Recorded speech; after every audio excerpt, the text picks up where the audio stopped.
For a majority of the 10 years smartphones have been mainstream, phone makers have been copying each other's designs. It's not easy to differentiate when all you really have is a slab of glass and a handful of variables like materials, camera, ports, and bezels to work with. It's only recently that we've been able to suss out some genuine schools of design thought, and genuinely competing philosophies of phone design are only beginning to emerge. That's why the designs for the Pixel 2 and Pixel 2 XL are remarkable. In its second year of making phone hardware, Google is establishing an aesthetic that isn't just consistent, but is distinct from what both Apple and Samsung are doing. Google hardware is all about pragmatism and approachability. Google also layers on a new iteration to the oldest of tech cliches, the integration of hardware and software. For Google, the future isn't in the merger of hardware and software, it's in the merger of hardware and machine learning. The new Pixels also seem like pretty good phones. Hardware. Let's get the basics out of the way. The Pixel 2 and Pixel 2 XL are Google-made phones coming out on October 19. The less expensive model is the 5-inch Pixel 2 with 64 GB of storage, at $649. The Pixel 2 XL starts at $849. You can spend $100 more on either model to get 128 GB of storage. The phones are identical except for a few key things: the size and type of screen, the size of the battery, and the basic hardware design. Otherwise, they have the same cameras, same processors, same dual speakers, the works. You may have heard that the Pixel 2 is manufactured by HTC and the 2 XL is manufactured by LG. That's true, but Google is again insisting that it made these phones, and that it isn't just tweaking around the edges of existing phones like it did with the old Nexus line. Having used these phones a little bit over the course of a couple days, I saw a lot more Google here than I did LG or HTC. Google is quite proud of the screens on these phones, both of which are OLED, though they're produced by different manufacturers. The company claims they have a contrast ratio of 100,000:1, which compares to 1,400:1 on the iPhone 8. When I asked Google's hardware chief Rick Osterloh about them, he was confident. Screens have so many dimensions: brightness, color gamut, quality, contrast ratio, he said. We'll be strong in every dimension, certainly competitive in every dimension, and leading in many. The screens can be set to always on, showing time and notification icons on a black background. They look nice, but I'll need to do a lot more looking and testing before I can say anything definitive. The speakers on both phones got plenty loud without too much distortion. I'm sure it was a priority to get those speakers in there, but I'm also sure I would rather have smaller bezels. The overall audio story on Pixel 2 is a big deal. It does away with the headphone jack, but it also supports a bunch of new audio codecs over Bluetooth 5. I can also tell you that the Pixel 2 is 1000% better at recognizing when I say OK Google than last year's phone. There is a lot about these phones that is not very surprising. The standard Qualcomm Snapdragon 835 processor, 4 GB of RAM, OLED screens, 12-megapixel rear cameras and 8-megapixel selfie cameras.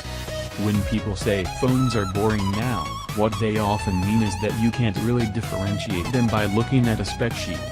That's mostly true of the Pixel 2. Design. When you hold a Samsung Galaxy phone, or, for the very brief time I got to try it, the iPhone X, you're hit in the face with the flashiness, curved screens, notches for face-detecting cameras, the chrome and the glitz. Google's not going for all that. These phones aren't homely, but they're also not flashy. They have glass shades on the back for the antennas to work, and they have bezels to house the speakers. You might not get people at a bar rooming and arguing over the design, but you will get the practical benefits of a simpler design. The screen doesn't curve around the side like the S8, but you don't have to worry about rogue touches. There's no notch on the screen enabling true edge-to-edge design, but there's also no notch on the screen. There's no shiny glass, but the finish on the aluminum makes it easier to grip. Every time it faced a design trade-off, Google chose the more pragmatic option. That's not to say there aren't impressive design elements to point out. There are no visible antenna lines anywhere on the XL's aluminum unibody.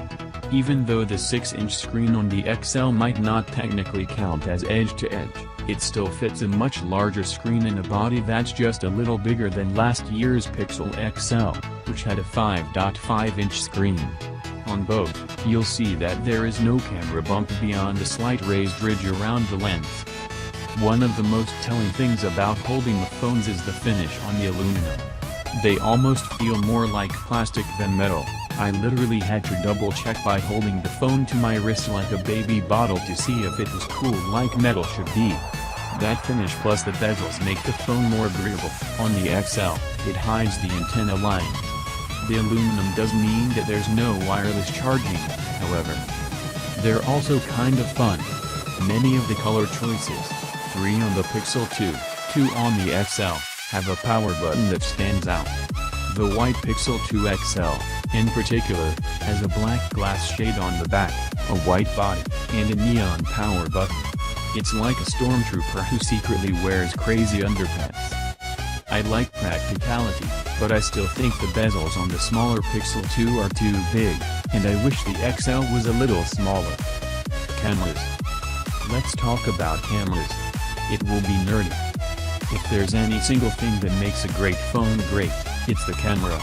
Last year's Pixel was the best camera you could get on a phone for nearly a year, so the Pixel 2 has a lot to live up to.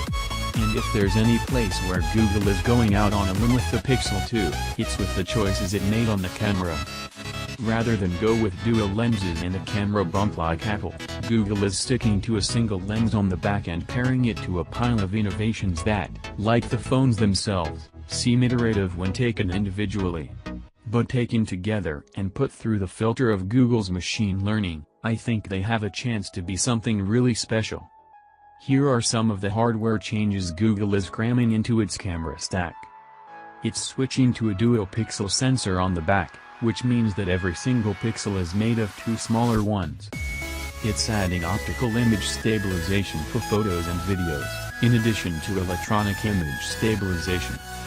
The dual pixel setup means that the pixels in the sensor are slightly smaller than last year's Pixel, 1.4 mm versus 1.55 mm.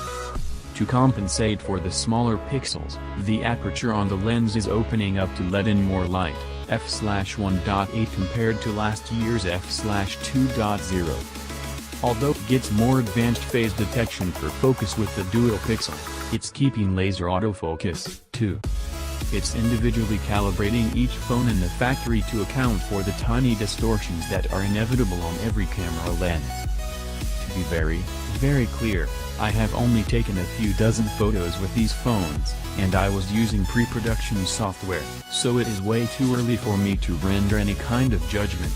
That said, I am impressed with the results I've seen so far. It's dangerous to judge based on so few shots, but, if Google can consistently produce similar results to what I've already seen, it has made a big leap over last year's Pixel camera, and stands a strong chance of contending with the dual lens camera bump system on the iPhone 8, and presumably the iPhone X. Note, the images you're seeing in this article are Google's own sample images, so of course you should take them with a grain of salt. Now that you have a list of specs for the camera, here are a bunch of things Google has done to make each of those iterative hardware changes multiply each other rather than just add up. Portrait mode, like Apple and darn near everybody else, Google is adding a portrait mode to the Pixel 2. Singshow, VP of Engineering at Google, says they trained an algorithm on millions of faces to account for properly blurring around hair.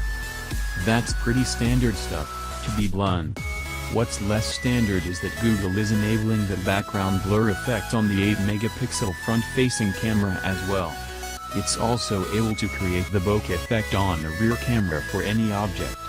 Doing that requires creating a depth map, and the usual way to create that depth map is to use 2 separate camera sensors. The Pixel 2 just has the one, but it also has that dual-pixel camera sensor. Instead creating a depth map from images that are spaced a half inch or so apart. It's using images that are spaced less than a micron apart. They're really close to each other and it's really noisy, Show says. But guess what, we have algorithms for that. We can increase the signal-to-noise ratio using our same HDR algorithm by overlapping multiple shots and get a much better depth map. Low light, taking multiple shots in auto HDR mode is still the key to how Google approaches low-light photography. Even though the Pixel 2 has OIS, Show tells me that it won't leave the shutter open for a longer time when it's dark. The OIS helps, but Google's primary strategy is still to take a bunch of shots and let its algorithm jam on all that data to combine them into a single image. Video stabilization. Flashy demos of video stabilization on phones have been around for a long time, and Google, of course, has its own. The company contends that it's different on the Pixel 2, though. Google says that usually video stabilization on phones is handled by software only, cropping into the image to remove jitters. The OIS module is often locked in place for video, so it doesn't float around and make life harder for the algorithm. On the Pixel 2, the OIS module is free to float around, because Google worked with the parts manufacturer to pull the location data out of the module in real time.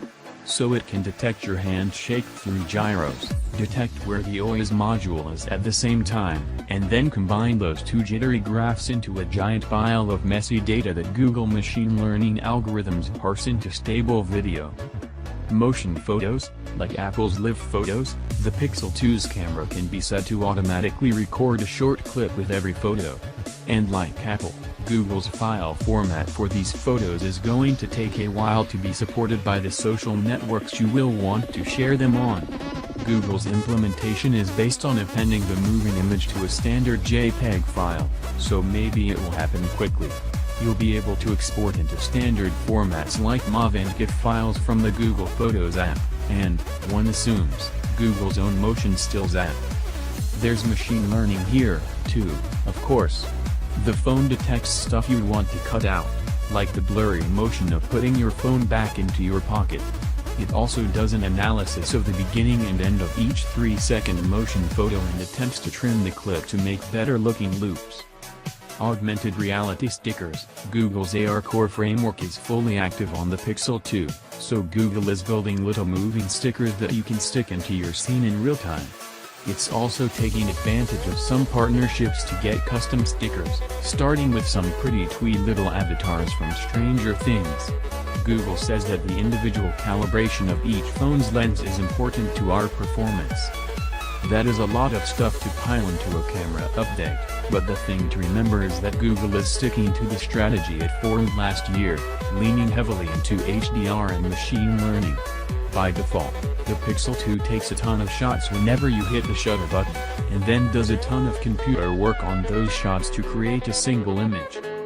I do have concerns that all that could result in artificial-looking images. Overly aggressive HDR can do that, but based on what I've seen in the results from the original Pixel, I'd say Google deserves the benefit of the doubt on this stuff, though probably not the benefit of the hype, so to speak. We'll obviously have much more to say in the full review. Software. As it does every year, Google is playing around with how you Google on the Google phone. The biggest change, and the biggest gimmick, is that you can squeeze the sides of the Pixel 2 to launch the Google Assistant.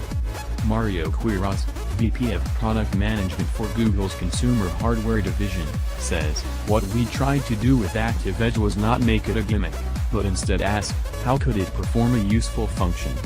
One of those functions is also silencing the phone when it's ringing. The squeeze works, but you have to get used to it a little. It took me a minute to figure out that a quick squeeze works better than a death grip." The Pixel 2 home screen is new, too. Google put a huge Google search button at the bottom, integrated into the dock. It also integrated the search box you see with the app drawer with that button. So there's one less way to Google now. It will also pay attention to your wallpaper. If it's dark, the app launcher and notification shade will automatically switch to a dark mode to match.